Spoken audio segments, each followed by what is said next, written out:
Hey everyone, it's Baritha Vioga, and I'm here in this my review for Springsteen, Deliver Me From Nowhere, the new film directed by Scott Cooper and starring Jeremy Allen White, Jeremy Strong, Odessa Young, Stephen Graham, and also Paul Walter Hauser in the lead roles. Now, it's always fascinating to me when they make a biopic, or especially a musical biopic, about an individual that is still alive.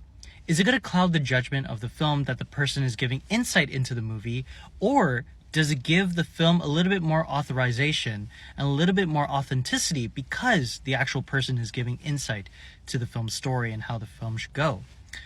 That's a debate for another day, but in terms of Springsteen, Deliver Me From Nowhere, I thought it was just too generic and too bland for the most part.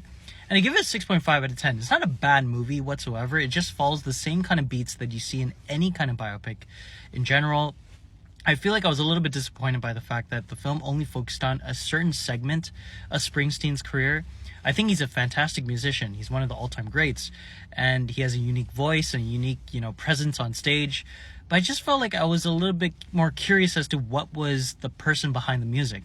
Yes, we do get some insight as to how he was as a kid and what his relationship was with his parents, but overall, I was a little disappointed by the film's lack of, going in depth as to like how Springsteen was as an individual. Not to say that the movie is bad or anything. I think that the movie has some really strong points. The live performances here are great. And for a person that claims that he's not a singer, Jeremy Allen White does an excellent job here in doing his best rendition and best almost like imitation of Springsteen.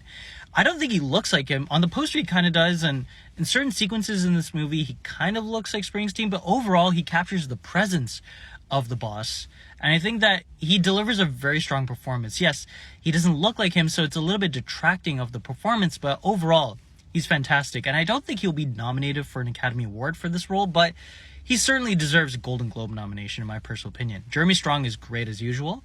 I think that the rest of the cast is pretty solid overall. It's pretty much generic kind of like characters within this kind of story. Like I said before, the music is great. Some of the direction is a little bit stagnant, but again, solid direction for the most part when it comes to a generic kind of story like this. But yeah, overall 6.5 out of 10. It's not amazing. You're kind of going to forget about this movie in a couple of days or so, but yeah, it's passable. It's not bad, it's not amazing, it's just decent.